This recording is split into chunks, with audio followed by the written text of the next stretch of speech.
An adventure unlike anything on your planet.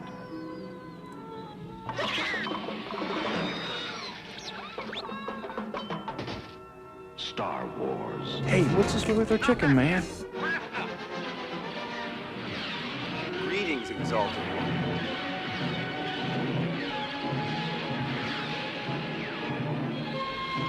Chewie, get us out of here! Oh my, I'd forgotten how much I hate space travel. Execute Order 66.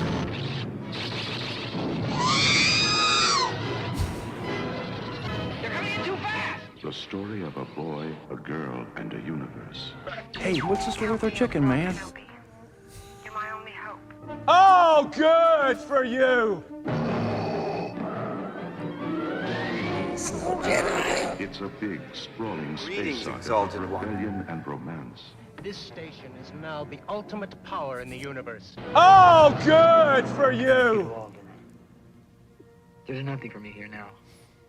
I want to learn the ways of the Force and become a Jedi like my father. This is the way. It's a spectacle, light years ahead of its time. Hit the accelerator! And villains. And aliens from 1,000 worlds. Go that way. You'll be malfunctioning within a day, you nearsighted scrap.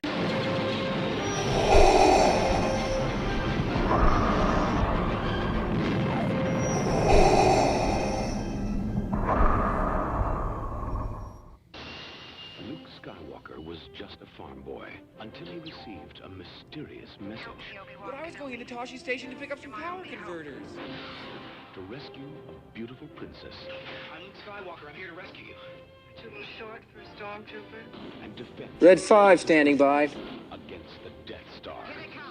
The winner of 7 Academy Awards, the legendary Star Wars. Rated Oh, PG. good for At you! a theater near you. Hey, what's this with our chicken, man? Have the eggs had a chance to hatch yet? What if this were all happening right now? What if Luke Skywalker were fighting against the Death Star This is where the fun begins. and trying to rescue a princess? Terminator, immediately. What if you could go with them? Well, you can. Tomorrow at a theater near you. Oh, good Star for you! Wars. Rated PG. The Polynesian Stand by alert. Death Star approaching. Estimated time to firing range, 15 minutes. No legendary adventure of the past could be as exciting as Star Wars. Here they come. The more you see it, Here's where the fun begins. the better it gets. Coming in too fast! Star Wars. Come on, New Zealand, try something new. Starts tomorrow at a theater near you. The Polynesian spa. This is where the fun begins. It's over, Anakin! I have the high ground! The shroud of the dark side has fallen. Begun. The Dad Wars. has. This is the way. Red 5 standing by. Execute Order 66.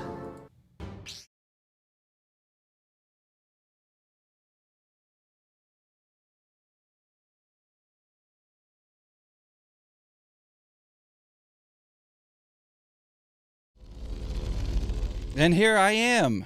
Here we are. How we doing, Aaron? Hey guys, it's your boy, Justin and Aaron. Watch so many videos that start off that way. Your boy? Yeah, hey, it's your boy, so-and-so. So I'm just hearing you right now. So let's have you, I'm going to treat you as you're someone calling in. And Okay. we've got Aaron on the line. Aaron's coming in from Alameda, California. His house is on fire. What's going on, Aaron? Well, it is hot here. It is very hot, and there are flames all around me. It is it's hot. I don't know if I've mentioned that. It's an intense heat. It's a heat I've never felt before. Well, one time in Korea, when I was in the Marines, but that's a whole other issue. It is hot. Is it close? It is pretty close. It is in the kitchen, and I should probably do something about that. I should get a fire extinguisher or maybe some water or baking powder. He's cooking again, folks. He's cooking again. Aaron, how are you? I'm good. Good, man. Am I on screen? Or am I Not still on yet. screen? No, I'm taking all the glory today. I'm just gonna roll solo. Hey, kid. Justin Solo, welcome to the Imperial Army. No, absolutely could not do this without you. So let's do some jibber jabber as I get your Skype up on screen. I'm sorry, your magic picture window. I just told everybody how we do this. There we go. How was your last week? I know this is a Monday show. If I say how's your week, you're like, well, it's a little soon to ask. How was last week for you? It's been a while, by the way. I haven't talked to you in a bit, and I haven't seen you in at least a week. So let's get caught up. We have not texted or called at all within this week at all. Oh, they can't see me. They can't see me. I just did a whole visual bit. I can see you winking now. You could see me. I did a great thing on radio. My week was okay. Yeah, it was all right. You know, trying to find work and all that fun stuff. How was your week? You took a little trip. I did. I took a trip to Naples, Florida, my home state. Romance capital of the world, Naples. Is it? Italy, Naples, Italy. It's funny though how many people you'll tell that you're going to Naples on a business trip and they assume it's Italy right away. I thought Naples, Florida had some renown. I thought people knew of it by now, but yeah, went there on business. Actually, had an assignment to do a live stream event using this software that I'm using that I didn't know how to use before we started doing Dad Wars together. So it's now working in like a real world situation. Pierre just texted, said we are getting some lag, but that's how every show starts, Pierre. Give us like 20-25 minutes and you can stop watching. Yeah, you'll either stop. It'll usually start working like when people fall out with us, but we've got 8 people with us so far. That's great. I just hope the stream can pick up. And I'm totally frozen right now, so not sure what that's about, but we'll forge ahead anyway because this is going to end up being a podcast, right? Yeah, I like that. The last episode was a podcast, and we got some nice comments on it, which was great. Yeah, that was like, I think our 6th or 7th Dad Wars Live, but it was our first inaugural podcast episode, which is up on Spotify and hopefully soon on Apple. You did a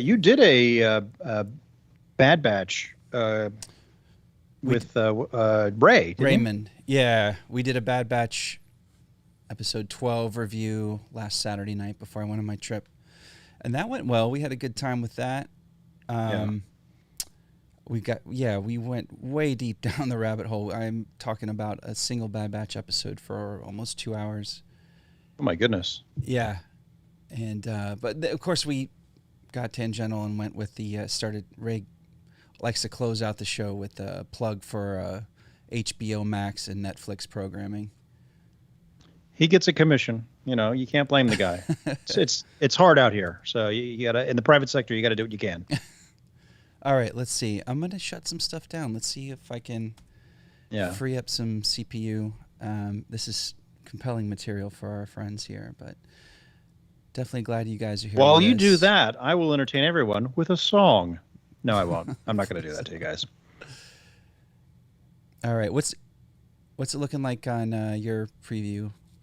You're frozen, and I just got a text that the audio is a little choppy. Yeah. I got the same text. That's crazy. What? How could that have been? What? I don't. We're used to this, though. Any new viewers, any new fans of Star Wars that are here, thank you so much for joining us. But this is how the first 20 minutes usually goes for us. It's definitely a work in progress, and Yeah. puts us both in a really good mood. It's fun. Plus, I like that intro. I just kind of refined that intro this morning for a little bit. The shroud of the dark side has fallen. Begun. The Dad Wars. has.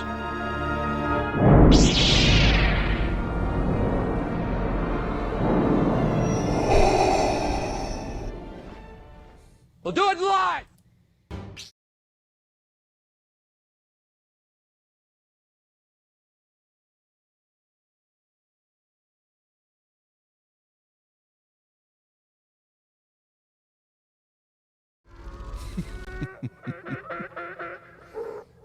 And we're back, and we lost all of our viewers.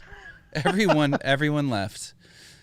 This is the real That's all deal, right. my man. They're going to come back. You know, they'll feel a disturbance in the force, and then they're going to be like, "Oh, we got to see what they're doing now." Yeah, a disturbance in the force or a YouTube notification. They're interchangeable, one and the same. But it's looking a little better, a little less chopperish. A couple of viewers have come back, and thanks for hanging in there, everybody. This is definitely still a WIP, as we call it in the business. I don't know what that stands for, but you get the idea. We pronounce that whip. It's a whip. Yeah. So, where were we? We were getting caught up. Besides being completely distracted by all the technical issues, but glad to have at least half of our viewership back. Gregory James says it's perfect, and I don't know if he's talking about the show or us, but hey, GJ, I got to tell you, man, I appreciate it a lot in here. Yeah, in my heart. We do appreciate the compliments, although that was probably just for you, but I doubt it. That's how my brain works. Somebody pays me a compliment, I'm like, oh, you must mean this other person. You're always like looking over your shoulder to see if they're looking the guy behind you, the person around the... Exactly. It's crazy. Star Wars mug. What are you drinking from today? And what are you drinking today? I am drinking from my... I knew it's something cool. It's always something Rogue cool. One Turvis mug. Let me angle it so you don't get so much of a reflection. Is that Director Krennic? Director Krennic's on one side, and then we got the Rogue One crew on the other, with my favorite Chirrut and Baze over there. Did you ever think you'd have a Ben Mendelsohn tumbler? The Mendy? Since I was 27, I'd always thought someday. And it finally happened. It finally happened. Yeah. All right, so it looks like we're kind of moving again here. Good. So yeah, Naples was cool. Anytime I travel, I always try to find Star Wars wherever I go, and not by like going to Target in Naples. I mean, just like listening to people talk, seeing what people are wearing, you know, that kind of thing. Just see if there's Star Wars, like, what am I trying to say? Woven into the fabric of whatever local, local place. So I didn't really I was kind of starved for Star Wars attention, like to talk to other fans on my trip, because I'm working with a lot of really cool people at my job, corporate folks, from all walks of life, and didn't find everyone had a Star Wars story. If I brought up Star Wars at one of our lunches or dinners, some people just kind of look at you with a blank stare. When I start talking about our show and the basement, Dad Wars HQ, and but some people are like, oh, that's really cool, and we'll check you out, and so that's fun. But I was wearing a Bad Batch shirt that I wore, I think, when Ray and I were doing our Bad Batch episode, and it's just the helmets across. It's like the 5 original, no Omega, unfortunately, but the 5 original guys from who we met in Clone Wars Season 7.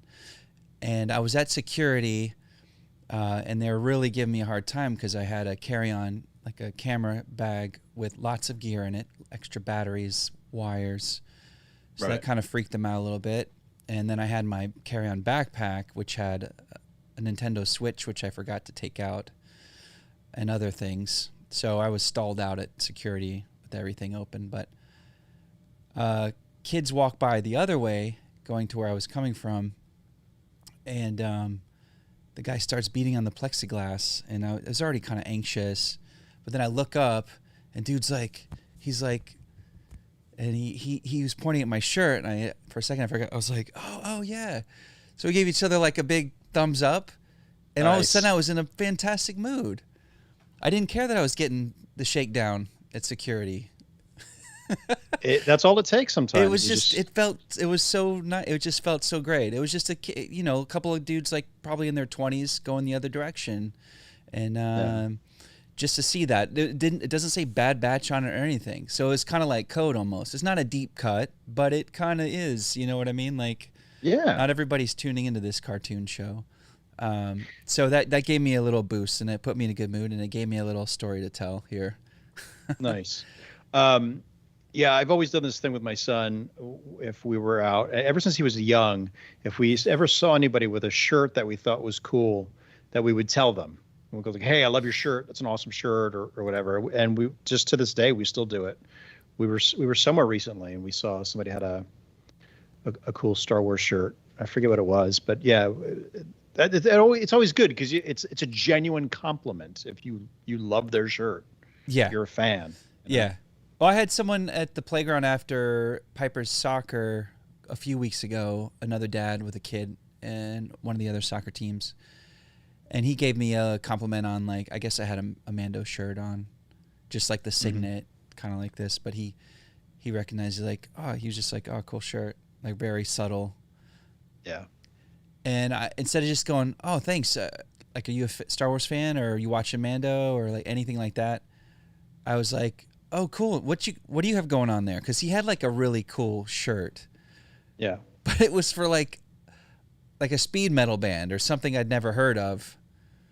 And so I just kind of like killed the conversation like right there. I couldn't recover because I went like, oh, thanks. What do you have going on there? Like it was like a That's Led Zeppelin. It was kind of a yes and, but it was also like his wasn't a yes and. It was like that's like, Motor Blast or like he's like, I have my own podcast. It's called Guar Wars. And I could have talked to him about that a little bit, but so it didn't that didn't play out too well, and I felt silly and awkward. But I walked out of that playground with my chin held high, knowing that all right, so he likes Star Wars. That's cool.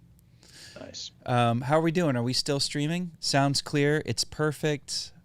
What? Let's see. Let's see if we can get some. Gregory wants to know how old my son is. He just turned 15 in January. Yeah, I've known that kid his whole life. You have? My gosh. I actually found pictures. I was going through a folder on a hard drive, doing that thing that we do when we have like 37 hard drives. Like, well, what can I get rid of, and what's over here? And I found a folder, and it said something like Justin's trip to New York, and there's all these pictures of you, me, and him. Oh my gosh. Yeah. Was that before I moved up? Is that what you're saying? Yeah. Oh wow. Yeah. All right. Let's see. Yeah, we'll have to show the Coldplay contest entry that you and I put together. Yeah, starring Edison and Bean. That was like a high point for me in my personal creative endeavors. Always proud of that. And I swear, the way I tell the story, we almost won, and we almost did win that contest because we were in the top, at least the top 12, and Coldplay.com featured our video and said, this is how it's done. Remember that? Yeah, I do remember that. Yeah, I think I have a screen capture of that somewhere. And we got beat out by a claymation version of our concept. If that guy hadn't entered, right, it was a dog. Yeah. Ours was the cutest little kid in Queens looking for his lost dog. And it was just like really tugged at your heartstrings. I remember all of our interstitials. It was played like a silent film, and all of that was the thing. I don't think that was anything that when you and I talked about it, that wasn't like one of the concepts, and you added those. I don't remember how I came to that. It just seemed like it carried the story a bit, and then as I'm like trying to create copy, I'm like, I'll just pull from like quotes that are there already. So we pulled from E.T. We pulled, I think we pulled from Spider-Man, or didn't we pull from? Might have been, yeah. It's been a while since I've seen it. Yeah, we'll show it. I want to. I still don't think I've shown it to the girls, but I have it on my Apple TV library, so I could queue it right up, and I think it still lives on iTunes. We should put a link to that in there. Not Star Wars related, but it's family stuff. Yeah, true. Yeah. No, that was awesome. I think you're in the video, aren't you? No, I'm in the video. You're in the video. That's right. Yeah. You're a passerby with the lost printout of Bean. Yeah. And then right. I think doesn't Edison fly past you and and then the flyer just kind of drifts out of your hands. Yeah, something like that. Yeah. That was a blast. To watch that again. So Edison is now 15. He is 15. 15 years old. That's wild. It's crazy, man. It is crazy. I hadn't seen him in a while, and then you posted a picture of you guys on Instagram, and he had like a stash growing. Yeah, he just the other day he FaceTimed me. He's like, "Dad, look." Or I was like, "Dad, look." What? And he showed me, and it was he had shaved. Oh, that was wild. Oh, he's clean cutting. Yeah. So I was like, "Oh, okay." And the part of me was like, "I thought I was going to be there when you shaved the first time," and I died a little inside. Oh, that's true. But then I was that's like, a no. thing. That's a thing. It is, but he did it on his own, and I thought that was cool of him. And it was all good. Chat disconnected. Boy, this is a crazy night. This is a wild and crazy night for us. So keeping the podcast in mind, we'll just keep it going and hope YouTube can keep up with us. See, we're too fast paced for YouTube. That's the problem. There's something else I meant to tell you, that when I went on my beach trip, I was looking for some Star Wars there, and it didn't take me long. The moment we pulled the minivan up to the rental house at the beach, our neighbor, she and her sons were taking up the second story on this beachfront rental. Kind of a modest place, nothing extravagant. But she had her 3 sons, and I had my 3 daughters and my lovely wife. And I guess all the kids had piled in at the same time. So she was unpacking, or actually, I think she had already been there for a little while, but she was just did a grocery run. I was unpacking everything for the week. And we just started like, "Hey, how's it going? And like, what do you do? Where are you from?" And I told her I'm in a video, and she's like, "Oh, we probably work with some of the same people. I was working for Universal. I did she was content strategy, or some social media strategy, or content manager for the Sci-Fi Channel." Oh wow! And I said, "Oh man, like BSG is my thing. Like I loved Battlestar Galactica." She's like, "Oh yeah, it was so great." And unfortunately, she was laid off like during the pandemic at some point. But she goes, "Oh, you're a sci-fi fan." But then like as soon as she asked me that, of course it had like either a Star Wars hat or a shirt on. She's like, "Oh, you're into Star Wars. That's awesome." And she's like, "I love Star Wars." I'm like, "That's great." And she goes, I really love Star Wars." And she walked right up to our cars are pretty close together. She showed me her forearm, and she had the most awesome Princess Leia tattoo on her forearm. Oh wow! And it says Princess, and I have a picture of it. I might bring it up if it's easy enough. Totally. But yeah, so it was just really just like that. I made a new Star Wars friend at the beach. We didn't get to we didn't see them. Her boys are older, our girls are younger, so we weren't on the same kind of beach schedule. But she was fantastic. Her name's Sandy, and so now we're friends. And I told her about Dad Wars, and so she follows us on Instagram. And then also she recommended a podcast that her friends, like close friends, have a Star Wars podcast that they've been doing for quite a while. And I checked it out. It's pretty good stuff, and it's Return of the Pod. So like I've heard of that. Have you? Yeah. So I feel like I'd heard of the title. I hadn't listened to it, so I checked it out, and I'll definitely check it out again. But I'm hoping that they'll tune in and we can maybe cross collaborate, or it's just good to expand our network of Star Wars friends. And that's all I think about is Star Wars lately. Well, that's it's helpful for this show. It's a disease. It is. It kind of is. It's not Star Wars related, but it's related to something you just mentioned. Did I ever tell you my Battlestar Galactica story? I think you have several, but hit me up. What do you got? So when I lived in New York, I worked at the United Nations, and I saw this email, this internal email, and it basically said that the cast and creators of Battlestar Galactica were going to be coming to the United Nations to talk about their show and how it relates to matters that the United Nations deals with. So I signed up, and I got there, and we are in one of the assembly rooms that's used for, world negotiations or whatever. And it's all in a, half circle. And they had replaced all of the country nameplates with the colonies. Oh, come on. From the show. It was like, oh my God, it's amazing. So on the stage, Whoopi Goldberg was the host. Uh-huh. Edward James Olmos, Mary McDonnell, and then Ronald Moore and David Icke were there. And it was awesome. And they showed clips from the show, and they would say, this is basically about slavery. It was just still going on in this, and then they would relate it to stuff that the UN is doing to try to prevent slavery. And they talked about the complexities of the storyline. It was phenomenal. It was just really, it made me appreciate the show even more than I already did.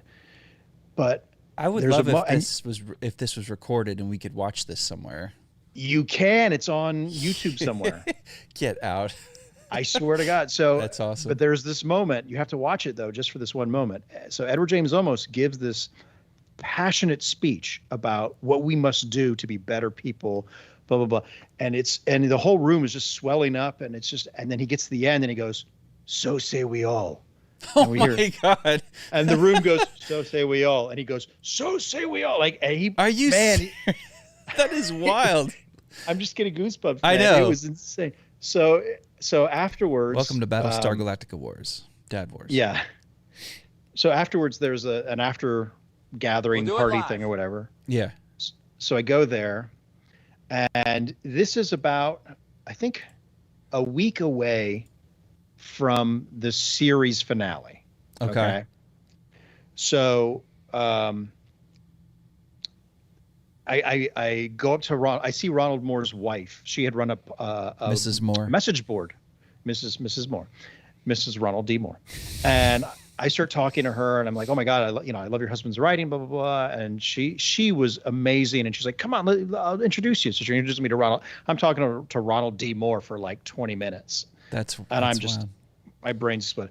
And then I turn to my right, Katie, and there is Katie. Commander Adama. Oh wow. And I said, "Hi, I'm sorry to bother you.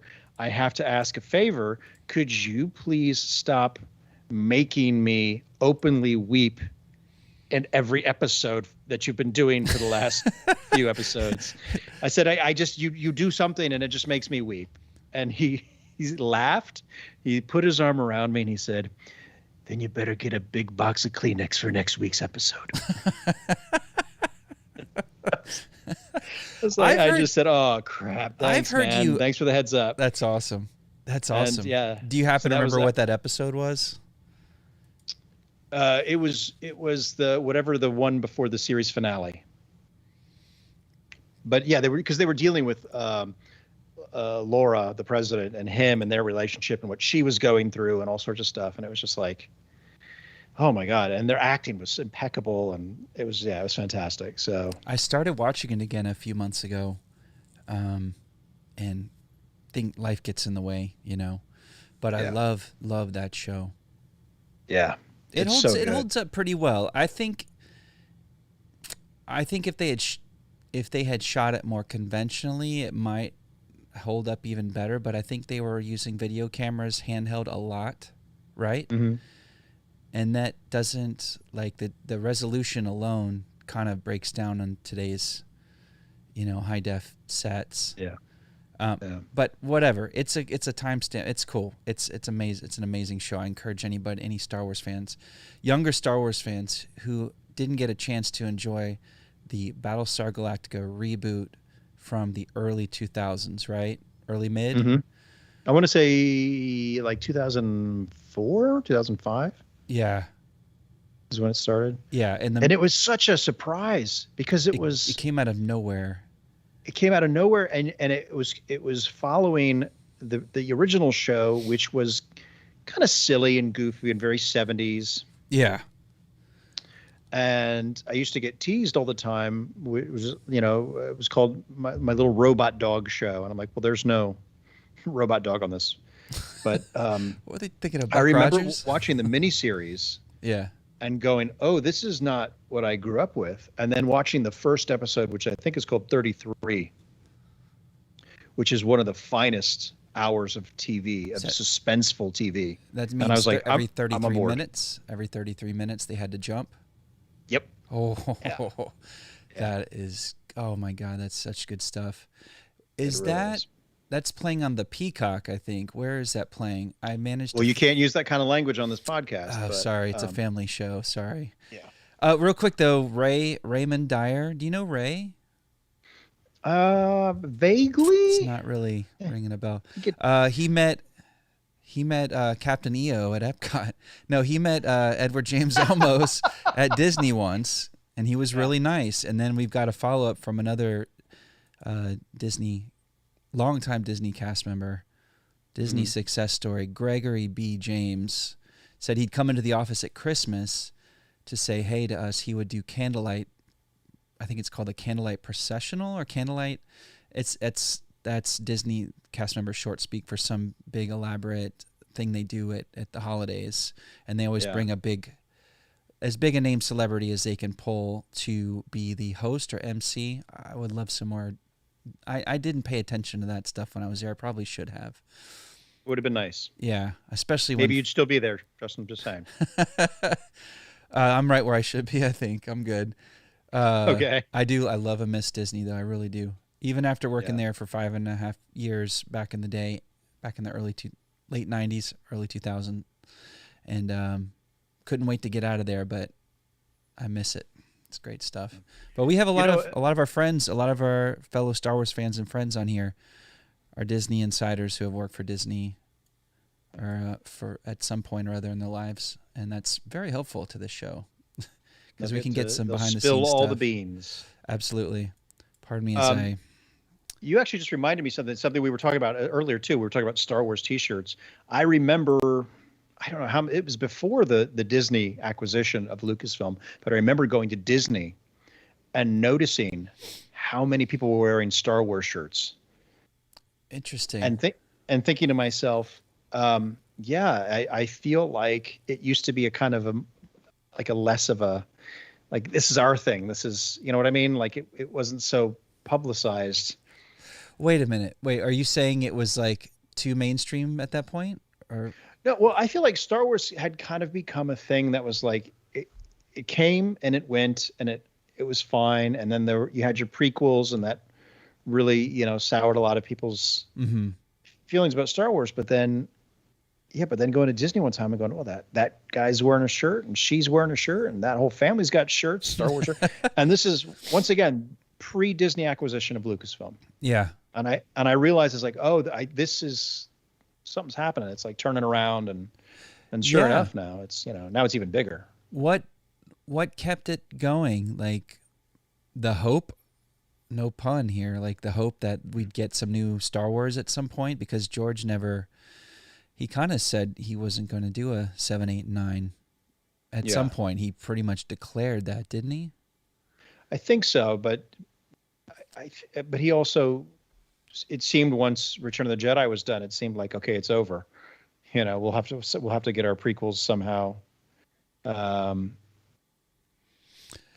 other way. But also I think maybe Clone Wars was on at that time too.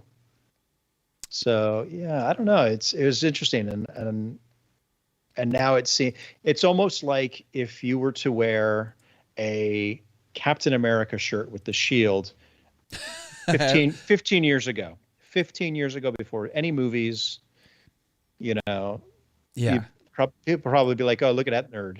But now, oh man, I love that guy.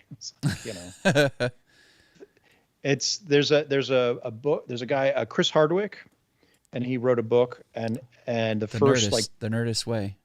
Yeah, and the first chapter talks about how all the stuff that we loved growing up that we would get ridiculed for is now mainstream, and the devices that people use are nerdy. The top movies are all nerdy. You know, it's like the nerds won. They did, yeah.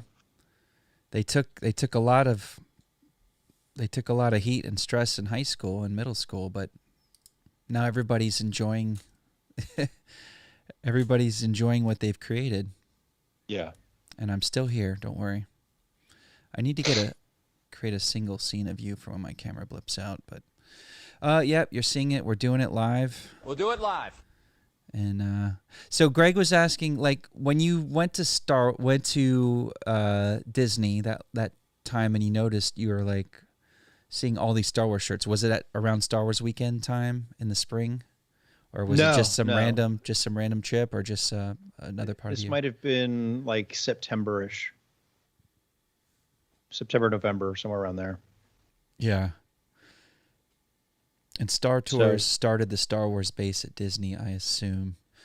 That's true, I know, yeah. you know, Ray has sent me one or two items over the years that he picked up at Star Tours, like their gift shop, like, what was it called? The Star Traders or something like that.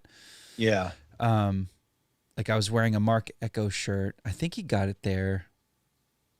He did get me, I know he got me and I still have it, a camouflage. It's just a full camouflage tee. It just has a huge like graphic of Boba Fett's helmet, and not like kind of just a graphic, not like very detailed or anything. And it's just the coolest thing. It's a camo shirt every other way, but then you have it on the front, and I still have that. I still actually can squeeze into it. And that Mark Echo shirt too, which is a really cool like Death Star in the middle, and then TIE Fighters and X-Wings kind of coming out from it's a really cool design, and it's not threadbare yet. I still have it, but and those that's cool. I didn't want anything, Ray. Thanks, man. I think that was like, I don't know. That was his thank you for, I don't know what that was for. He's just a good guy like that. I don't know. It was for putting up with me as a roommate, or me I don't know. Tatooine Traders. Yeah, of course. My gosh. So I read that one of the 3 symptoms of sleep deprivation is memory loss. So that's my only excuse. I don't want it to be because I'm old, but yep, Ray, Tatooine Traders for 10 points. The Star Traders or whatever it is that's in Disneyland always disappoints me, because I go in there and I just wish they would have, because they've got all the big stuff, the main stuff, but I just wish they would have like one section that's like, here's Rogue One, here's Solo, like it's you can find maybe a pin now, or like, it's like just there are fans of those properties. Let people buy stuff. It doesn't have to be a wide range of things, you know. Wait, what are you complaining about? I'm sincerely asking, what's the, you go in there and there's just nothing, it's all the same stuff, or it's all the same stuff, but it's like, okay, so I'm a Rogue One fan. Sure, of course. I would like to maybe buy a shirt or a hat or something that I could, say, hey, I'm a fan of this. And they have nothing. They had coffee mugs for a while. I've got that. They had shirts that said Rogue One, and now they're gone. Like it's like, okay, the movie's done. Let's move on. The latest, greatest. So when was the last time you went to Disneyland? Has it been a while? I'm just wondering what is on the shelves now. Like, what do they have? I'm sure we could look it up. It's been a while. Yeah. Oh, yeah. Greg says he and Ray should plan a trip to DHS and get some B-roll. Yeah. They're being selfish. I posted this. Speaking of pins, look at that. This is from at Nerd Matters on Instagram. Mm-hmm. This is the first look of Taika Waititi's Star Wars logo for his upcoming film. This is it. It looks. This is all we have. It looks like a holiday special. It looks, yeah, like something from Cracked magazine. It kind of reminds me of like the artwork that would be in like Droids or the Boba Fett's first appearance. Yeah. Anyway, but yeah, at Nerd Matters, he has a ton of cool pins. He has a pin, and Matt just resent this pin the other day. Okay, so we can't do a show without mentioning Matt Drum, but so Matt sent me. Can't we though? I can't. At Nerd Matters, he makes all kinds of, I think it's a dude, makes all these unique pins based on all these great properties and franchises that we love so much. But for the 40th anniversary of Indiana Jones, of Raiders of the Lost Ark, right? Mm-hmm. It has a refrigerator and the door opens and there's Indy inside. It's like a pin. I'm like, that's what they went with? That's not even the same movie. Yeah, it's a choice. So then, all I was saying, and my like Matt and I, we don't communicate well through text, and unfortunately, we don't get on the phone that often, so it's weird. It's a weird dynamic. But I wasn't saying I hated the fridge, nuke the fridge. I don't hate it, but he went on a big rant. The text was about this big, about there are so many other things to hate more. Like, no. I'm like the pin. I'm just wondering why they created that for the 40th anniversary. But he probably did a series. I just didn't dig into it, dig deeper. That's my initial reaction. I'm like, that's crazy. The pin was funny. So then he sent me one I'd already seen before, which is a pin of, and these are enamel pins. These are really high quality metal and enamel pins with like double backings and like little rubber stoppers. Beautiful. And not that expensive, but it was Anakin. I like the way you say rubber stoppers. Thank you. Padme and Anakin on either side of the table, in Italy, or sorry, Naboo, and like you can push from the back. You can push the little piece of fruit across back and forth. There's like a little slot. Oh wow! And he's got his hand out. I'm like, that's a whole lot of nothing right there. I just found a great segue. You ready for this? Bring it. We need it. So we're talking about Crystal Skull, which we've talked about on the show previously. And I talked about how there was a previous draft called Indiana Jones and the City of the Lost Gods, written by Frank Darabont, that takes a lot of the things that Lucas wanted and did it better. Mm-hmm. I believe you read something on your trip. Oh, yeah, I did. See what I did there? I know you did. You did it. Yeah. Thing. So the first thing we were going to discuss, I could have made that segue more natural. Yes, on my trip to Naples, as I'm looking for Star Wars, you gave me something to take with me to keep me in the loop, keep Star Wars front of mind, which was the Colin Trevorrow screenplay for Episode 9, which he entitled Duel of the Fates. Mm-hmm. And do you want to know what I thought about it? I didn't give you any reaction, really. You gave me nothing. I wanted to. Believe me, I wanted to. Yeah, I bet you did. Oh my God. So, you've talked about it a few times. Mm-hmm. You've been really modest about, or you've really undersold what an amazing story and screenplay this Duel of the Fates is. I was absolutely transported. Mm-hmm. It was like a visceral experience. And I know when you're up in a plane, like you get all emotional, like you're going to die or something. But I had the headphones on. I was listening to Johnny Wills as you prescribed. Johnny Wills, yep. The guardian of the Wills. And what an experience this. Yeah. And it was simple. The story was simple. I have so much to say about it. Let me try to break it down evenly. Okay. It was easy to follow. It was written in such a way that it was completely relatable, like for us as a Star Wars fan. It was well thought out. It was well paced. The dialogue fit each character. each character grew. Even though it was a final chapter, they're still like, they still are on each of them are on their journey, and they all got to continue their journey. Everybody we met up to that point in the 2 previous films. Yeah. I was emotional.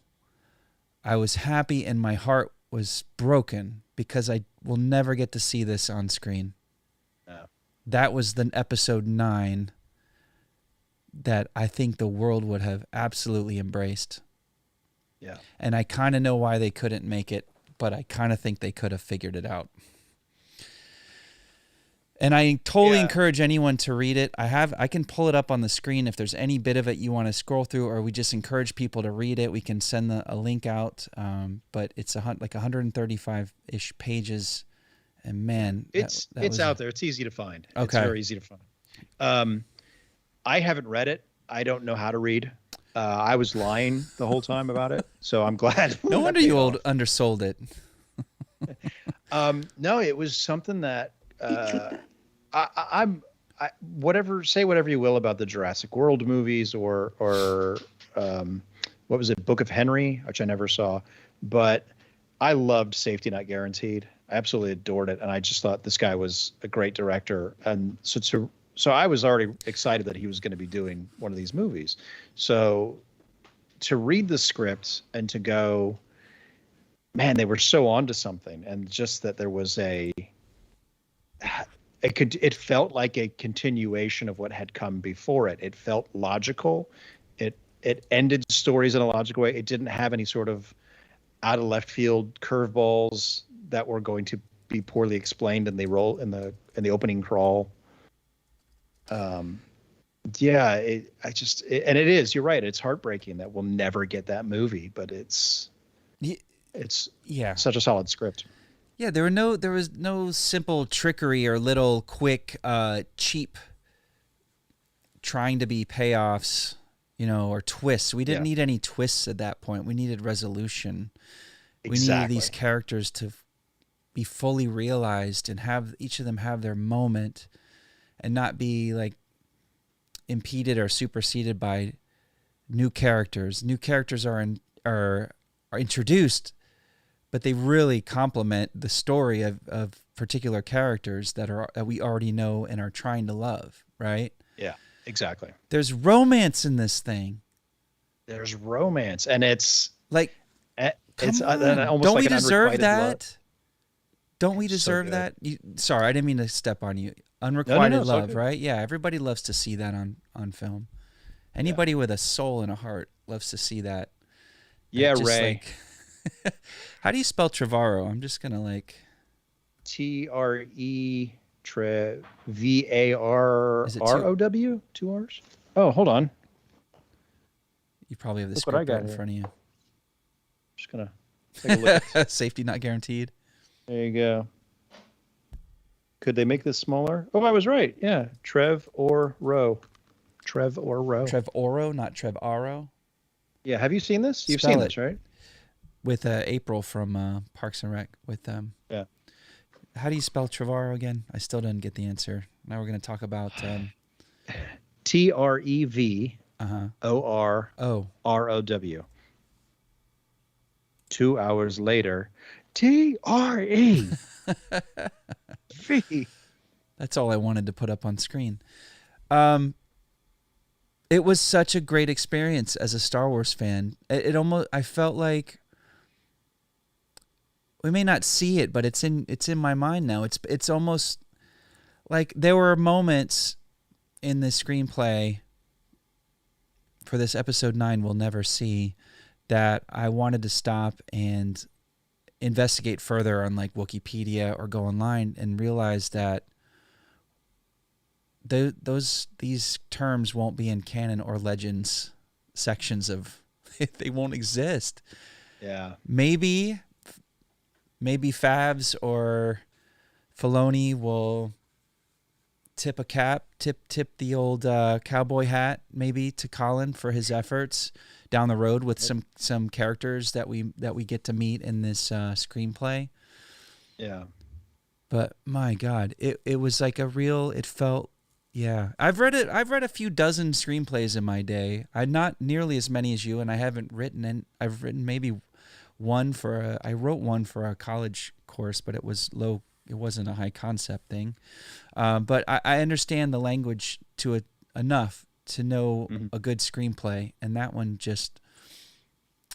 And you could tell. So did Colin? I haven't done any post research on it, but he wrote that himself, or was there a co-writer, or give us some background on this. He co-wrote it with the same gentleman that co-wrote Safety Not Guaranteed, Derek Connolly. Okay. And so yeah, they wrote it, they worked on it, they allegedly whatever, they turned it in, and then 4 days later Carrie Fisher was in the hospital. So I to me, I think that it turned out to be something that they didn't know how to work that story without her. That's what I think. People I feel like to hypothesize that it was because Book of Henry flopped or whatever. Blah, blah, blah. I'm like, yeah, he did Jurassic World. I think it wasn't Book of Henry that had anything to do with it. I agree with you. She is integral to the story, but I think it could have been done. I think they could have kept it really close to his story and reworked those parts to a certain degree. Yeah, right? They could have. The locations. They probably could have. They could have. I don't know. Maybe I think they could. They may have even been able to have used some of the unused footage from the other movies. And maybe not in such a jarring way. Like that was the other thing that kind of bothered me about Rise of Skywalker. I know we're trying not to be negative on this show, but sometimes it's hard not to be when you have levels of disappointment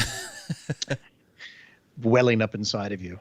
But yeah, there were, any hardcore fan will have watched the deleted scenes from Force Awakens. Yeah. You will have seen those. So then to see them in Rise of Skywalker altered, it's just like, no, that doesn't work. That's a weird conversation to have out of nowhere.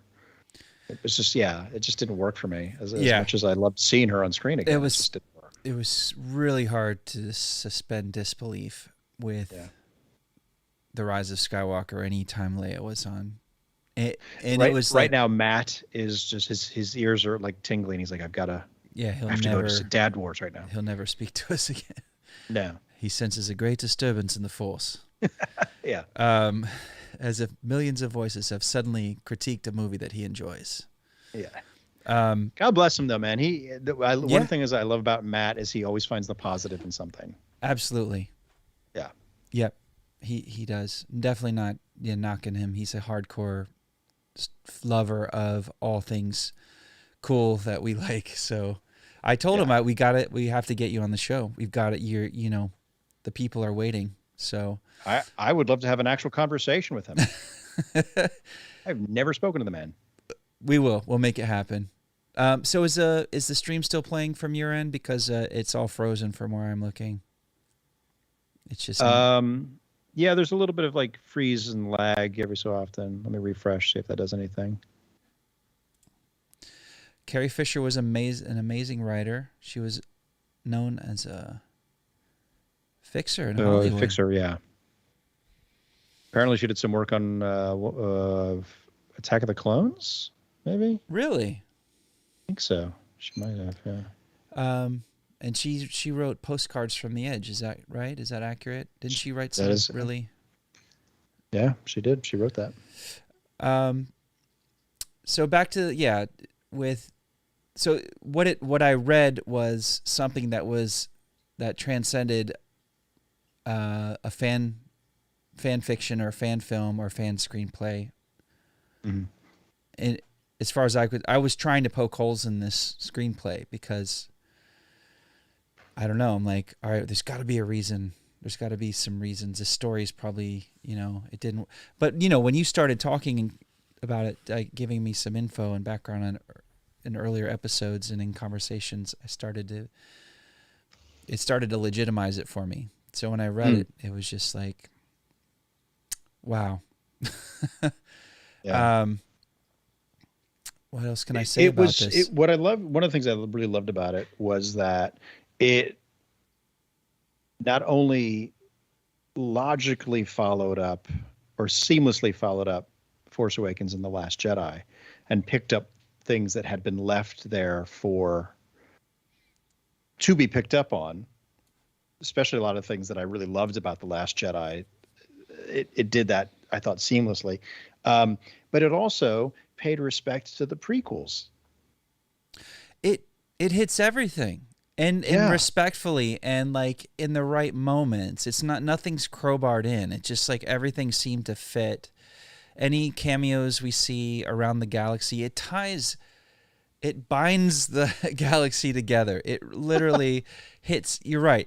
It reaches back so thoughtfully and at the right moments to everything. It's almost a perfect. It would be in people's top 3 Star Wars films, in my opinion. What I read, if they had been able to visualize what was on the written page, it would be. Yeah. It would have been the finale everyone was hoping for, because I think it hit. There are younger fans who were raised on the prequels who love the prequels. There are you and I and our friends on right now, and hopefully some other fans that were original trilogy. We were lucky enough to be there as children, as kids, to be able to grow up with Star Wars. There are fans of just the Clone Wars and the cartoons. It kind of like, it's not fan service.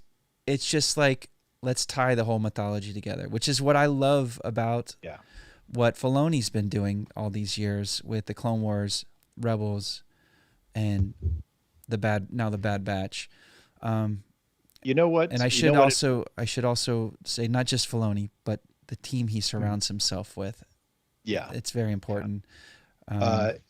This is what Duel of the Fates wasn't, as far as fan service goes. It wasn't out of nowhere, for no reason whatsoever, one character going to another character, I won't name names, and saying, Leia wanted you to have this, and giving this particular character a medal.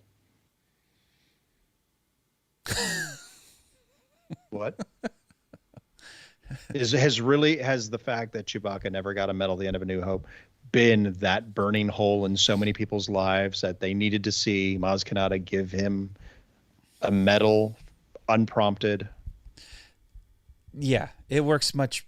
Yeah, those kind of things work much better in the Duel of the Fates. Yeah, there's nothing we can do about it though. Just talk about it, and maybe I it's just weird to me. I feel like I have another Star Wars movie in my head now. Oh, absolutely. And that's how I feel about the Indiana Jones Darabont script. It's like there's this other movie that was fun and exciting and funny, really funny, and great set pieces, and had emotional character arcs in there. And Can you tell me? I was thinking about what point, because you just said read it. You didn't give me any spoilers, no plot details really. You have mentioned a couple of scene or little moments. Didn't spoil it for me at all, the story. It was all unfolded for me as a surprise. So what were some high points for you? There was dialogue in there that just really rang so true to me, throughout. Quote things that the character said. Go ahead. What would be your favorite moments from this movie we'll never see? So I haven't read it in maybe, I think it was around this time last year, maybe earlier, that it came out. So as soon as it hit, I read it. I read it a couple times. So I don't have as clear a remembrance of it as you do right now. Yeah, because it's so fresh in your mind. But the things that stood out to me were Luke's presence in the film in the script was so there's that I feel like I've talked about this on the last episode. That's okay. But there's that moment where he says to Kylo, "See you around, kid," and then you don't see him around at all in the next movie. But in this script, he is pestering Kylo. He is a nuisance to Kylo Ren. He's a nag. He's like a what are you doing? This. Why? Yeah, I loved that. I loved Hux in this one, and him just trying to understand things that are so beyond him. And there was that fine line of the kind of maniacal side that we saw in Force Awakens and some of the comedic stuff that we saw in Last Jedi. I thought that was perfectly melded here. Yeah. I absolutely loved Finn leading the revolt in Coruscant, because the first movie is all about him. He's doing it for himself. He's doing it for him. And then he meets Rey and he's doing it for her. And in the second film, in The Last Jedi, that is where he learns the lesson that it's not so clear cut. What you're trying to make clear cut is not. So you have to pick a side, despite the complexities of war and who's involved and who's not involved. And by the end of that film, he even declares himself rebel scum. He's like, this is I'm fighting for the side. That's what I'm doing. So he picks a side. And so I felt that this was like a natural character arc of. There you go. Everything seems natural. The evolution of each character and the progression of the story. It seems like they're taking the ball and running with it in the same direction as the movies before it, and the TV shows that are like. And the prequels and the original trilogy. It feels like, okay, this is the resolution of all of this. Yeah. Whereas what we got was a film, like you said, things are coming out of nowhere that don't complement anything before it. If anything, they break down what came before it. In terms of what we all thought of the mythology and the certain stories and characters. Like, we don't need this trickery and surprises. Like, we had No, I Am Your Father. We had that already. Like, right? We don't need, it doesn't always, it's a joke, like, to keep going back to beat that horse again. Yeah. Like, who's father and now we're like, I'm your grandfather. Like, been there, done that. You can't do that again. No, exactly. And the fact that it had been plainly laid out. This is the way. That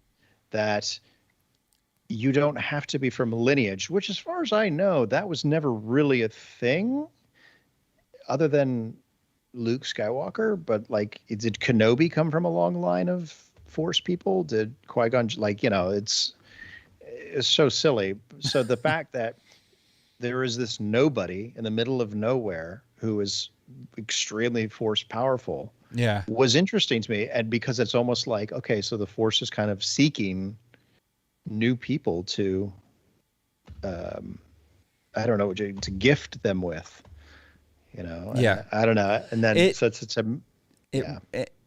something, it really opens up the future. It leaves it in a place that's comforting and hopeful for the future of Star Wars beyond the Rise of Skywalker, which is the end of the Skywalker saga that we've all experienced. Like, it opens it up. Like, here we go. And you even get to see them. You get to see where it's going. Yeah. And that I loved the very last scene in Duel of the Fates, which I don't want to spoil it here, but I thought what a beautiful shot that would have been. Yeah. So, the last scene in Rise of Skywalker leaves you with a big question mark. And is that what you really want? Like, doesn't it, or is it just like a period? And that's like, I feel it just leaves you with, okay, now what? Whereas I thought the last shot of Rise of Skywalker was just kind of like what would be cool if she's looking at the twin suns. We're going to do it. Okay. We're not that dumb. Like, we're Star Wars fans. We're not that dumb. Actually, most of us are pretty smart, I would say, and well-read, and read a book or two and seen a bunch of movies, and we know how this stuff works. So I just felt, that it was a cheap thrill, and it was pandering. And now I'm getting fired up. I love Star Wars so much. This is the most negative show we've done so far. But I just want to say that thanks for getting me to read that script, and it really made my flight there and back tolerable, and I had a great time with it. Good. And I'll read it. I want to read it again, and I would love to hear from other people. If you guys out there have gotten your hands on this easily findable script, give it a couple hours and enjoy it, and let your mind visualize, because it's all the toys. It's the sandbox. You can play in it too. Well, and that was the great thing too, was that it was so like reading it. It just, the imagery was so like, oh, I see this. I can see this on the screen. It was a phenomenal. Yeah, it was definitely written by I guess these two guys who have a reverence for Star Wars and aren't trying to rewrite, Yeah. They're not trying to rewrite it. It was very respectful. Yeah. And I don't think they took any, they didn't take any risks at the expense of blowing up the mythology. Right. But there are surprises. And, definitely. Yeah. Wow. That was great. But I digress. I sure did. So Greg says this sounds like a good pitch for the Disney Plus, The Force series. Yeah, there could be. I would like to see, I wouldn't mind seeing Rey train some young Jedi. Yeah. Force sensitives. Yeah. Come on, Justin. Sorry. So disappointed. All right. Man, that got me all fired up. Let's see. We had a trailer for something last week. You asked me something just I was just suddenly reminded for no good reason, but you asked about Bad Batch, the Rey and Justin special. Mm-hmm. Something weird kind of did happen. We talked ad nauseum about Bad Batch, and then HBO shows, and then we went on a Netflix shows, and then it was midnight, and I got up, went to bed, and then I ate a blueberry pie and went to bed at 2 a.m. and was texting Ray about this and that. But Uncle Rick called the show just out of nowhere. No. Yeah. Oh my gosh. I never know. I meant to text you about that. I never know how to respond to him. It's a kind of an awkward relationship we have. So I never quite know if he's I guess he's legit. That's who he is. What we hear is what we get. But I don't know. I don't know if he has an angle, if he wants something from me. I'm a little untrusting. But I don't know. Seems like he's got a good heart, or at least I know he had a heart attack or something one time, but he seems like he's got a good heart. Figuratively, metaphorically, I think he has a good heart. Physically, no. He's eaten a lot of Chicago-style pizzas in his day. He loves the deep dish. Yeah, that's his for Thanksgiving. I know they talked about having us. He wants you, me, and Raymond to drive up to Chicago he's in the suburbs. He wants us to drive up to the Chicago area for he and Aunt Bernice to host Thanksgiving, but it's going to be deep dish pies. That's every holiday. It's a deep dish pizza pie. And it's just basically tomato soup in a bread bowl. Yeah, exactly. Yeah. But yeah, the bread bowl is very thick and it will kill you. But so yeah, he called. Aunt Bernice isn't doing well, apparently. Oh no. Yeah, I don't know, but I hope to hear from him again. I told him to call me, but check in with me to make sure I'm not on the air first. And I don't. Yeah. I'm afraid not. I could decline the call, but then what if it's an emergency or something? So. Yeah. But it was great. Yeah, and he loves Rey. He must remember.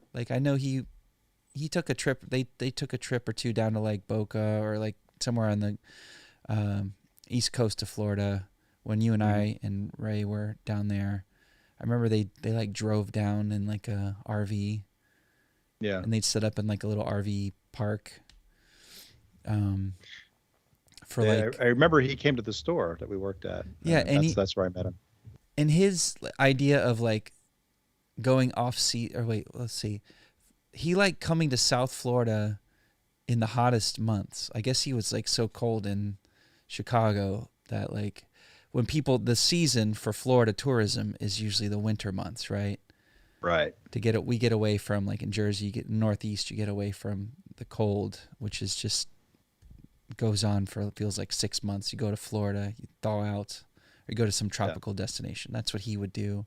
He loved being, but he would do the inverse. He'd wait till he'd suffer through the winters of Chicago, the Chicago winters, and then wait till it was July, August, and drive an RV down. I don't know what that drive is. It's like a 20-hour drive, I think. It's got to be long. Set up in an RV drive. park. I don't think he had air conditioning in the RV. But no wonder Bernice is like on her last legs taking that trip so many times. But yeah, he would come and check us out. You know, he'd see us at the Sunglass Hut. Remember I remember he talked to me for like an hour and a half about some of his favorite TV shows. Yeah. He really liked, what was his, Falcon Crest, I think was one of them. After MASH. Jake and the Fat Man was another one of his favorite ones. And then what was the one with Perry King? Riptide? Oh, wow. The two brothers that were detectives. And Cagney and Lacey. He loved Cagney and Lacey. He liked those shows with like the two female leads. Yeah. There was another one, but it was a comedy. It was called Kate and Allie. He really liked Kate. He really dug Kate. He said it looked like Bernice, like when he first met her in high school. Like, it's beautiful. It's a beautiful thing. Well, that's awesome. I can almost hear him. I can almost hear him saying that.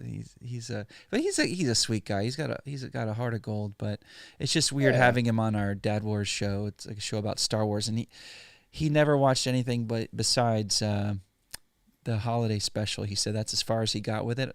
I think he watched Star Wars: A New Hope. Well, holiday special, and that he said that summed it all up for him, and he didn't think it could get any better. So, isn't that what he was saying? I think so, but I remember him saying something about the casting of Anakin. Oh, yeah. Prequels. Yeah, there was somebody he thought would be better, but I don't remember. Because I was getting my food delivery when he called. So I remember that. It was Matthew Broderick. He's a huge Matthew Broderick fan. And my theory is that he loved Ferris Bueller's Day Off, which was John Hughes, which was in the Chicago area. It was in Chicago, right? There you go. That's the connection. And now he's like, everything's Matthew Broderick.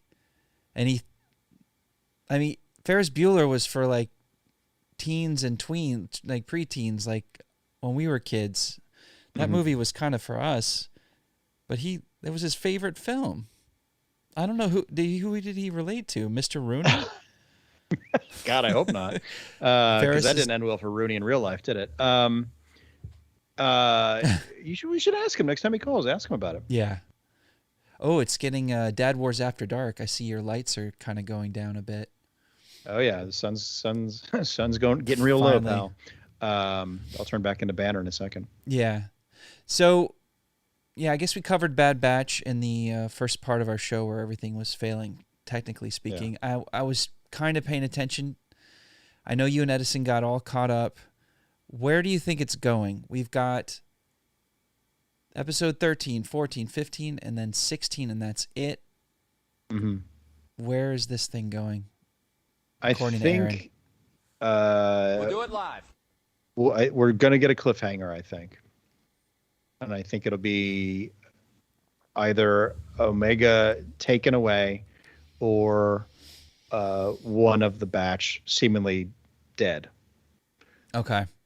I think that it'll come down to it'll be Crosshair confronting them. Yeah, because he's permission to hunt them. Yeah. Permission granted. But like you already had permission. That was my only gripe. Can't you you already had a shot at it? Exactly. Yeah. What's the problem? Was he serving under Admiral Rampart at that time? I don't know. Yeah, that's. I thought maybe it was Tarkin, but no, I don't know. It's a weird It's like he's definitely reporting to Rampart now. Yeah, absolutely. Yeah. Yeah, so I think it might be going there. I would like to see Fennec. Is that her name? Fennec Shand? Fennec Shand, yeah. I'd like to see her come back again and kind of see because it didn't seem like she was working for the Kaminoans, whatever, however you pronounce it. Yeah. So it seemed like she was working for someone else. I'd like to see that kind of clarified. Yeah, I've heard some crazy rumors about that. Yeah. What do you think? Where do you think it's going? I think Boba's going to show up. Mm-hmm. I think there's a few things that are going to happen. This cliffhanger is going to be like A story, B story, C story. I think it's going to be big because there are a lot of things to address, but I hope they don't wrap it all up. Like, I don't know if anyone knows for sure if there's a second season coming. I follow some other Star Wars fans on YouTube who are pretty prolific with their like essays and critiques and everything, who are really deep diving, and they're saying like they're not sure if it's going to keep going or if it's all going to wrap up here. Like we're kind of being it's got to keep going, right? There's too much. Yeah. There's too much story to tell. There's too much story to tell. I think Boba's going to show up. I don't know when, but it's got to happen. The exchange of power or the elimination of the clones, and the stormtroopers becoming the dominating like force of troopers. Do you know what I mean? Right. It's like a weird hybrid mix. Like there's the elite troopers that are following Crosshair around. What's going on? I heard weird noises. My neighbors I have the window open. Still lighting firecrackers? Yeah. I just tried to adjust the lighting to make it a little brighter. So anyway, there's a lot of different things that can happen. Yeah. And we'll have to see where it's going to go. But I'm excited, and it's been a fun ride so far. Yeah, it's been so good. It's also to get such an emotional reaction out of the viewer. I don't know what they're doing, but man, the connection between the four of them and Omega, you feel that parental and brotherly vibe with them. It's great. I love it. Yeah, these feel like real people now. Yeah, totally. Whereas I was talking to the kid at Walgreens the other day, just for a second as I'm checking out, as one does when one goes to Walgreens. And of course, I was probably wearing this hat or another Star Wars themed hat that didn't say Star Wars, but it's kind of like the little wink and a nod. And I told him about our show, and he's like, "Oh, cool. What do you guys cover?" And I said, last night we were, we just kind of went on a long tear about, not a tear, but we went on a long tangent about Bad Batch. And he goes, "Oh man, it's so good." I was like, "It is, right?" And he said, "I thought they were all kind of one-note characters when we first saw them, but it's turned into so much more." Mm-hmm. And I was like, "It has, awesome. Yeah." And Omega, and it's been, it's a fun ride. So, but I've also heard that like it's not as well rated. It's not rating as well as high. Like I think Star Wars Meg had said that she saw the Nielsen ratings for it, and said that the ratings aren't that high. It's not being well received by fans. But every fan I've spoken with, I heard one detractor on another channel I won't mention. But other than that, or I'm just living in a bubble with you guys and we all love it. Ray just put something in the chat. I just want to say no. I hope not. Ray. I hope not, Ray. Unless it is the Death of Cad Bane episode. Yeah. Speaking of, Gina Carano posted a tweet. Did you see this tweet with this kind of 3D animated character walking in profile across the horizon, like a desert? And most everyone assumed it was Cad Bane. It's a character that looks just like Cad Bane. She's posted a few like cryptic, ambiguous tweets lately that look very familiar to Star Wars fans in terms of the artwork. So people are wondering if she's returning to Star Wars. Just thought I'd throw that in there because there's an uncanny animation of a Cad Bane-like character walking across a plane. It was just her Vogue shoot, and she had a big hat. I don't know. No. I'm supposed to say yes and. Yeah, but you went to the no but school, so. Yeah, all right. Your face, Justin. So it looks like the stream, I guess, is still playing. It looks frozen. We get a text. Yeah. We get a message every now and again, so I don't know if we're still doing it live, but. Hey, what's the story with our chicken, man? Every time. I love that so much. So I've been trying to get my buddy Pierre. We've been friends for about 10 years now. We've worked together in video production and animation. And he's got a lovely wife and a new daughter. And they live in Brooklyn. And he's a dad. And I'm trying to get him to watch our show or listen to our podcast. And he's got his hands full. But he did get to listen into one of our shows where I described... Right before the show, I went out and closed the coop and checked the chicken coop, and there was a massacre out there. And he texted me and said, "You need to talk about your chickens more." That's Dad Wars After Dark, definitely. Yeah. I like how the freeze frame, by the way, I look like an extra in Close Encounters. You look like one of the scientists. I'm just staring up at the skies. And there's no rhyme or reason. I have no explanation of why we had a smooth stream for as long as we did, and now we're throttling down. But Luis, thanks for the, that's got to show up on the screen. There we go. Yeah, I'm still watching the skies right now. Yeah, it's just totally, and chat has disconnected. Like everything is just breaking down. I'm telling you, in the next couple of weeks, we're going to be blazing. Yeah, I think so. I think once we replace me.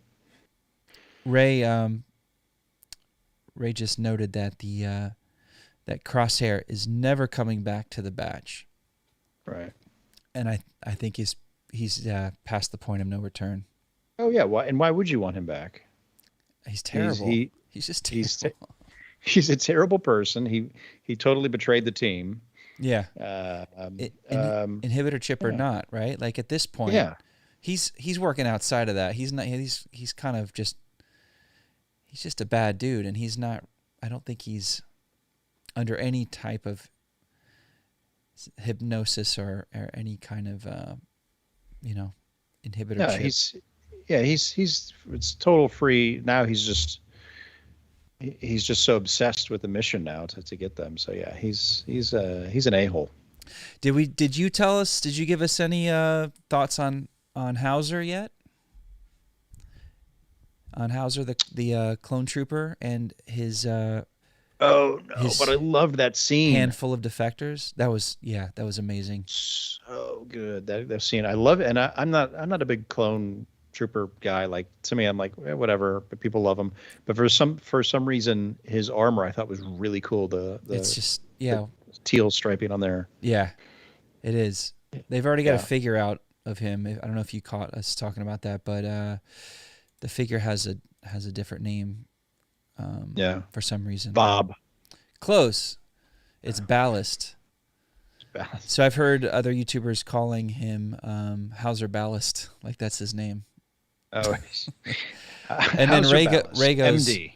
I think it was Ray who said, when do they start giving clones first and last names? I'm like, dang, man. Yeah. Captain Rex, his name's Captain. Get with it.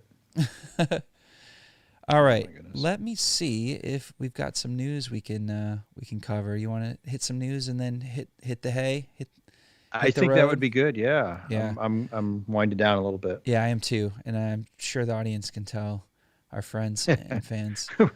Yeah, let's talk some news, man. Nobody's going to see that though because I'm frozen.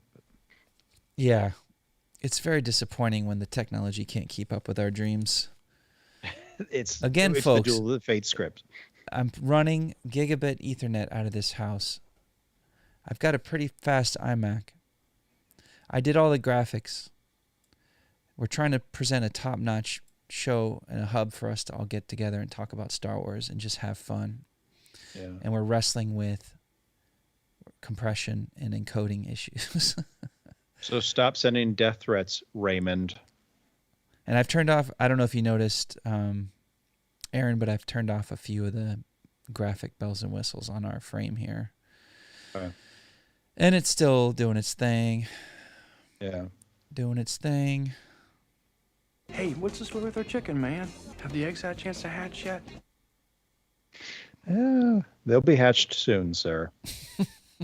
Can you imagine someone talking to you like that? I feel like when I was a waiter, I feel like I had somebody talking to me like that. Oh, God. So what do we got for news? Okay. Maybe the news frame will serve us better than... I wanted to show you this awesome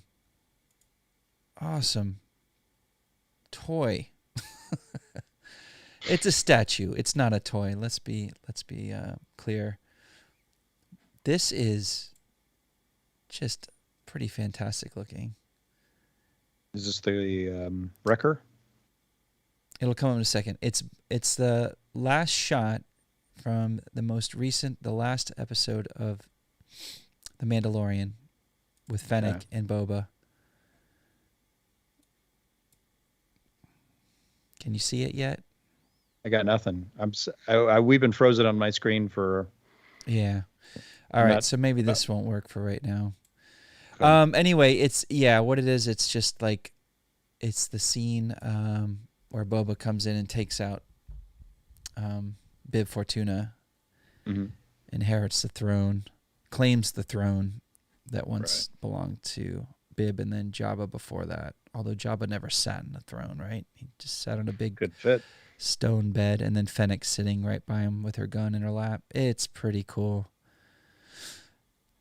You know. And this is a statue, or this is just a... It's just it says Boba Fett and Fennec Shand on Throne Deluxe, 1/10 scale statue by Iron Studios. Nice. Wish you could see it. What would you think this would retail for? $147. Double. $360. Jeez, and so does Fennec Shand come to your house? And it's a family show, so I got to watch what I say here. Speaking of, I still have this mystery box. I know what's in it, but I wanted to do an unboxing. But I need Eloise's assistance because I got it for her. But go wake her up. Mysterious package from Russia. I would take that to the FBI. Well, I ordered it from Etsy at least 6 months ago, probably longer, but yeah. Let's see here. All right. So I wanted to talk to you about Visions because we never mentioned Visions, and it's been in the news for now. Like, this is the second week people are talking about it. Right. I wonder what are your thoughts? You've seen the trailer, right? I guess I can't really show it right now because everything's kind of frozen up, but we can talk about it nonetheless. Yeah. So Visions is an anthology series, right, featuring anime from selected anime studios. Mm-hmm. And that's all I got. Well said, Justin. Yeah.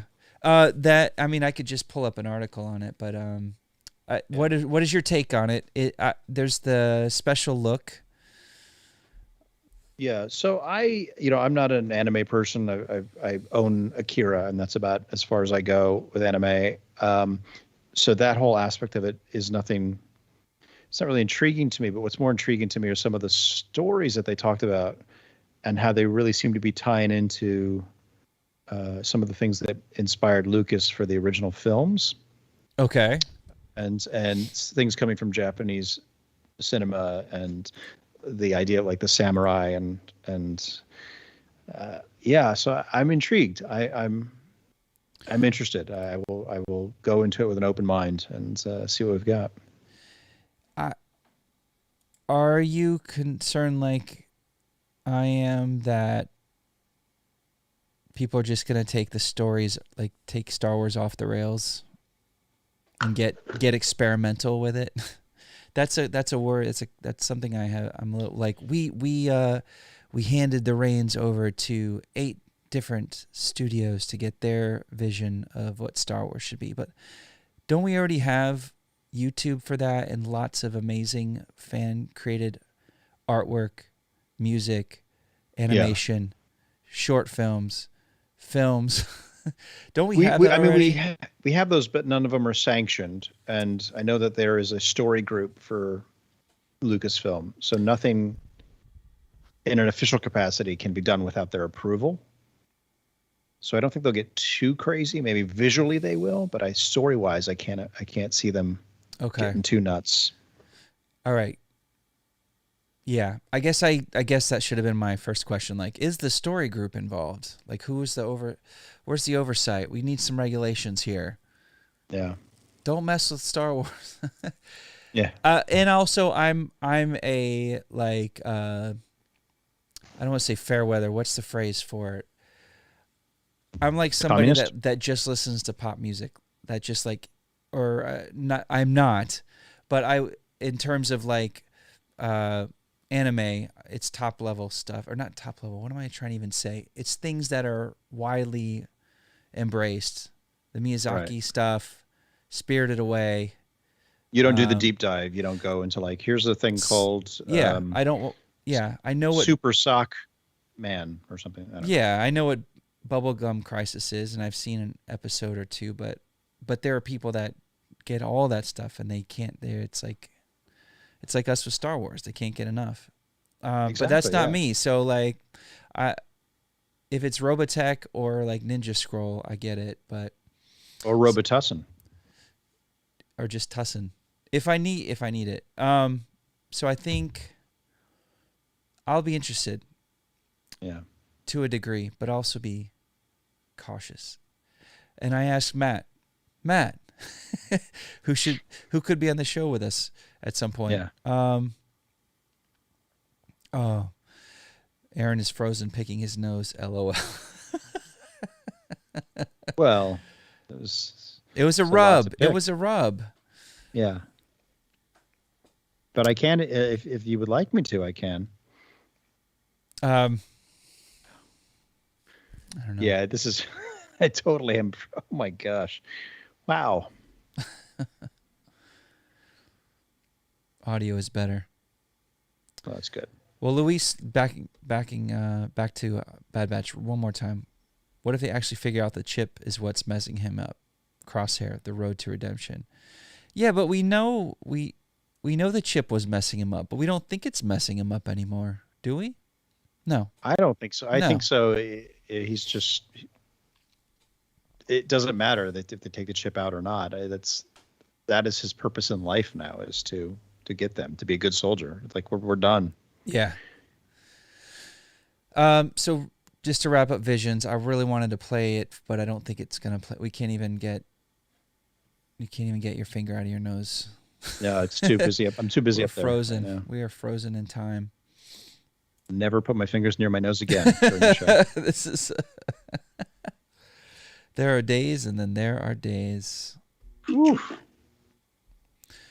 So yeah, so we are definitely containing our excitement for Visions, is what it sounds like. Yeah. Anybody out there excited for this, Luis? I wonder if Luis, his level of interest in anime as an art form. I respect it. I do. I like those Miyazaki films.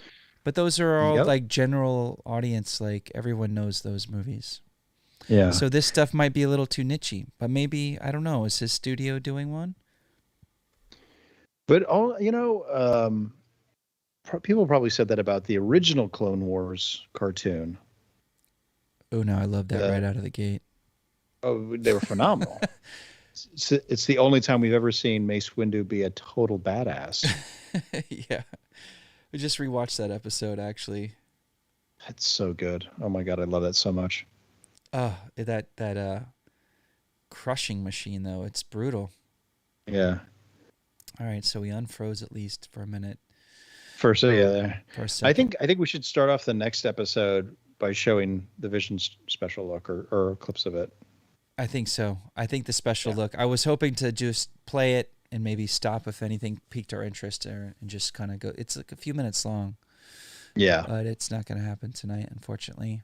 But I'd love to hear in the comments or chime in if you guys have any opinions on Visions that's coming in August, I think. Soon. I think so. Yeah. And we knew it was coming. It was part of the Cat Kennedy shareholders extravaganza. It was up on the wall. Yeah. It was one that was not high on my list, but we're getting it. Well, you're getting it for Christmas, so be happy. Man, look at. All right, let's see. Oh yeah, it's done. All right, I guess that means we're done. Yeah. Sorry, folks.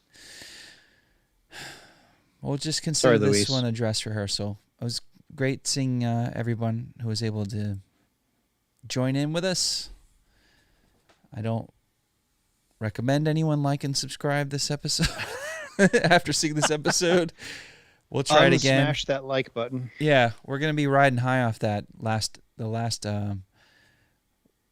weekly reckoning that went to podcast. We'll be living off that for a couple more weeks, I think, until we get all this tech stuff sorted out. It's been a long few months. We've had a good time.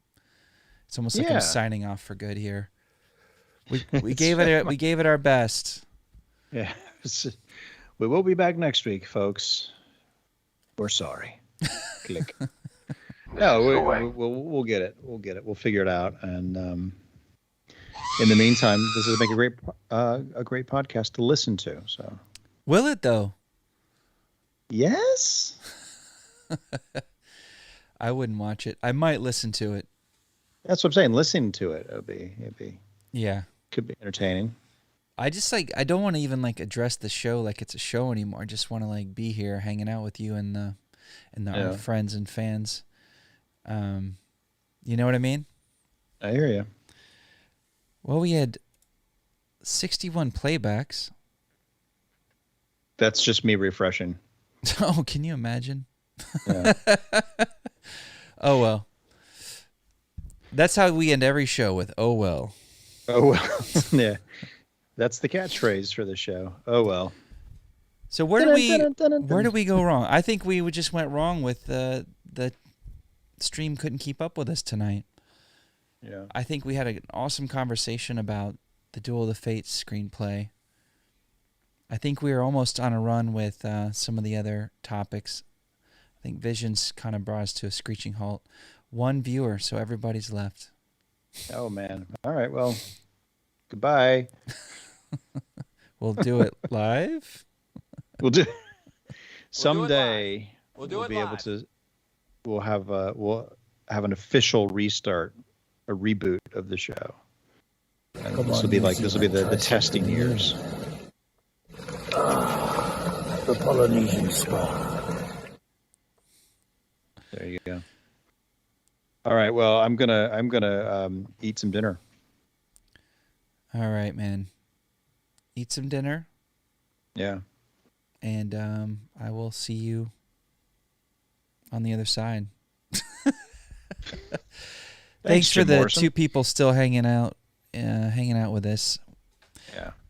But please do at least even if you didn't just hit that like button. We need to get some traction here. We're running out of options. We're too desperate men. Yeah. we may have to resort to kidnapping. We're 2 simple dads, but we may be too simple. just trying to make our way across the galaxy. Just trying to make our way, getting some traction on YouTube, trying to build a fan community and get some regular conversations going about Star Wars that are unique and different than what everything else I'm seeing on YouTube. And I think we can do it. I think we have it. I think we have the production value. We have the rapport. We can rebuild him. Oh, it's a different thing. We have the friendship, the rapport. We have the history with Star Wars. We have our own Star Wars stories, and everyone else does. And we just need to find our audience and our friends. I don't even want to think of them as an audience. I want to think of them as like-minded fans of this amazing mythology that's been a part of, that's just been woven into the fabric of our lives. As long as I can remember, from the moment I remember being alive, like my earliest memory, there's a Star Wars memory kind of in there. Like it's in there, and then it stayed, and then you keep building upon that and build memories upon that, and then we have our children, and then we become dads, and we create Dad Wars, and we create memories with our kids, and they're going to do the same, and they'll watch this. They'll watch this. Yeah. So, how much have you had to drink tonight, Justin? Because I took 2 Adderall. Oh, there you go. That'll do it. It's kicking in. And a cup of coffee. And I'll drink to you and all of our Star Wars fans out there. There you go. Because whenever we're about to end a show, that's when I get going, and I don't want to let you go. I don't want you to go, and I know you ate a fried pork chop before we started the show because you sent me a picture, so I know you're full. Well, here's the thing. It was, first off, it was a steak, but I didn't get a chance to. I just cut a few bits off, and I had a few bites. So sitting over there on the cutting board waiting for me. Why would you do that? That's like ripping the ears off a Gundark and then trying to put them back. You can't do that. You're going to hurt a Gundark. Why would you do that? That's rude. Gundarks are people too. Maybe they're not people, but they're living things, man. Should we do our Owen Wilson Sith counselor? I want to hear it. Hey, what's the story with our chicken, man? I'm sorry you got cut in half, all right? You've got to get over it, though, okay? Kenobi was mad, all right? You've got robotic legs. You're faster now, okay? It's fine. God. Just take it and run with it, metaphorically and literally. Dooku, you'll get your turn. No crosstalk. Oh, my gosh. Dooku, don't lose your head. I mean, you're going to lose your head. Could we just please no lightning, no force lightning? No gosh. Wow. Ruined it. Anyway, all right. All right. Coming up next on Dad Wars. This is when we get into the really meta part of Dad Wars. Let's see. Luis coming on strong with a message he probably posted 20 minutes ago that just came through. Luis Salgado, there is so much anime out there. I don't know which way is up. I did see this special edition, and I'm super curious. I love the different aesthetics. Mm-hmm. He's an art aficionado, okay, and he has an open mind about this stuff. He's going to hold judgment. He's going to hold out judge. Did I say that right? He's not going to prejudge this thing. Yeah. And Greg James, even gonna watch it. Greg James is all in for Visions. All right. Will you let me know what it's like, man? Because I'm not going to be there. Wow. Every time we talk about Visions,